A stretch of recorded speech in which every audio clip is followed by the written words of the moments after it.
Hello friends, welcome to study stage. तो आज की वीडियो में हम लोग एक्सरसाइज 8.1 जो एनसीईआरटी का बुक है उसमें एक्सरसाइज 8.1 है, त्रिकोणमिति का वो चैप्टर है।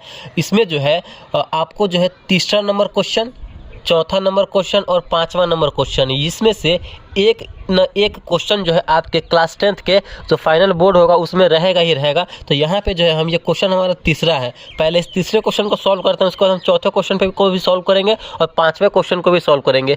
इसमें से एक क्वेश्चन तो पूछा ही जाएगा, 100% पूछा जाएगा। तो बहुत ही सिंपल तरीके से यहाँ पे हम लोग समझने वाले हैं। क्वेश्चन क्या है, यदि sin a = 3/4 तो cos a और tan a का मान निकालना है। यानी साइन हमारा का मान दे दिया गया, यानी हमारा साइन थीटा का वैल्यू दिया हुआ है, ठीक। तो cos थीटा और tan थीटा का बोला जा रहा है। तो सबसे पहले जो है यहाँ पे हम एक समकोण त्रिभुज बनाएंगे।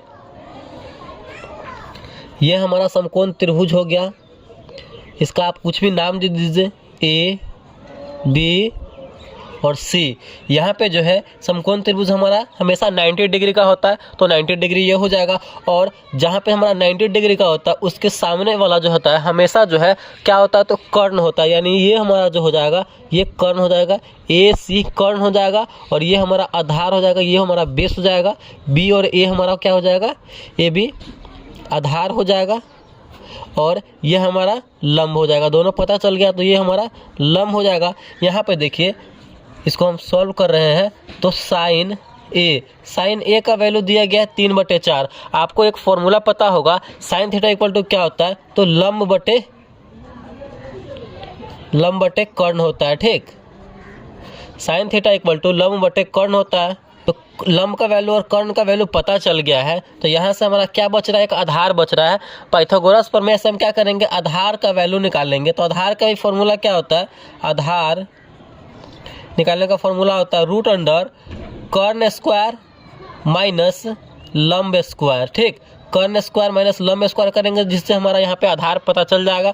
बहुत ही सिंपल है, आप यहाँ पे इसको प्रैक्टिस करते चलिए, समझते चलिए कैसे होगा। कर्ण का वैल्यू क्या है हमारा 4, तो 4 का स्क्वायर माइनस लंब स्क्वायर 3 का स्क्वायर, यहाँ पे 4 चौका 16 माइनस 3 तिया 9, 16 में से 9 हो जाएगा तो रूट में 7 बचेगा। √7 का कोई यहाँ पे कोई स्क्वायर रूट टूटेगा नहीं, तो √7 ही हो जाएगा। यानी आधार इक्वल टू हमारा क्या पता चल गया, तो आधार बराबर √7 पता चल गया। तो यहाँ से हम अब cos का और tan का वैल्यू पता कर लेंगे। बिल्कुल बहुत ही आसान तरीके से यहाँ पे tan और cos का वैल्यू पता कर लेंगे। तो यहाँ से देखिए cos a बराबर हमारा क्या होता है, तो आधार बटे कर्ण होता है, आधार बटे कर्ण होता है। ये फॉर्मूला आपको पहले याद करना होगा, तभी जा करके ये क्वेश्चन आपसे बन पाएगा। तो आधार का वैल्यू अभी जस्ट हम निकाल रहे हैं, कितना है, √7 है।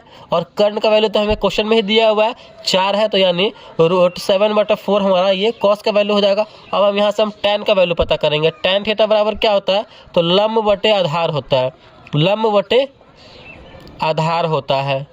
तो लंब का वैल्यू हमारा क्या है, लंब हमारा क्वेश्चन में दिया हुआ है 3 और आधार जस्ट अभी हम निकाले हैं कितना है, तो √7 है, तो 3/√7। तो यही इसका फाइनल आंसर हो जाएगा। यहाँ पे cos और tan का दिया गया, अगर कोई और रहता जैसे कि sec का रहता, cos का रहता, cosec का रहता, तो उसको भी हम निकाल लेते। जस्ट हमारा वो फॉर्मूला पता होना चाहिए। तो इसी तरीके से हम इस क्वेश्चन को सॉल्व करेंगे। ये तो हमारा तीसरा क्वेश्चन था। चलिए अब चौथे क्वेश्चन को हम सॉल्व करते हैं कि वो क्वेश्चन कैसे सॉल्व होगा। बिल्कुल इसी प्रकार वो भी क्वेश्चन है, तो उसको भी आप अच्छे तरीके से समझिए पहले।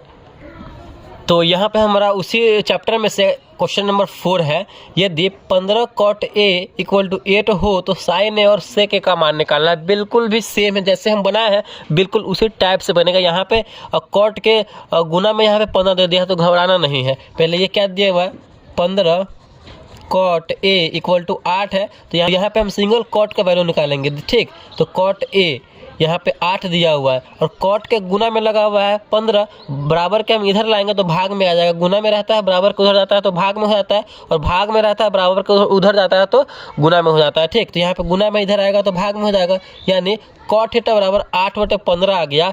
तो cot थीटा का वैल्यू हमारा cot थीटा का सूत्र क्या होता है हमारा पाइथागोरस प्रमेय से, tan थीटा बराबर लंब बटे आधार होता है। तो tan का जस्ट उल्टा हो जाएगा, यहाँ पे आधार बटे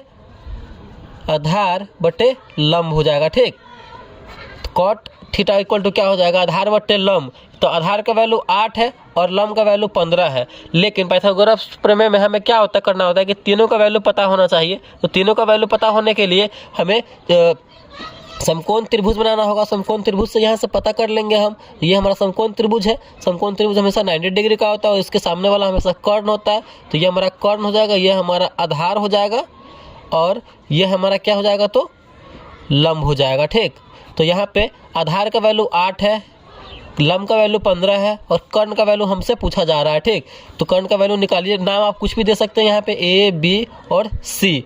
चलिए, तो कर्ण इक्वल टू क्या होता है, पाइथागोरस पर में से कर्ण का वैल्यू निकालने के लिए इसका फॉर्मूला क्या होता है, लंब स्क्वायर प्लस आधार स्क्वायर। लंब स्क्वायर प्लस आधार स्क्वायर होता है। तो यहाँ पे लंब हमारा क्या दिया हुआ है, 15, 15 का स्क्वायर प्लस आधार 8 है तो 8 का स्क्वायर। 15 का स्क्वायर क्या होगा, 225 प्लस 8 8 64।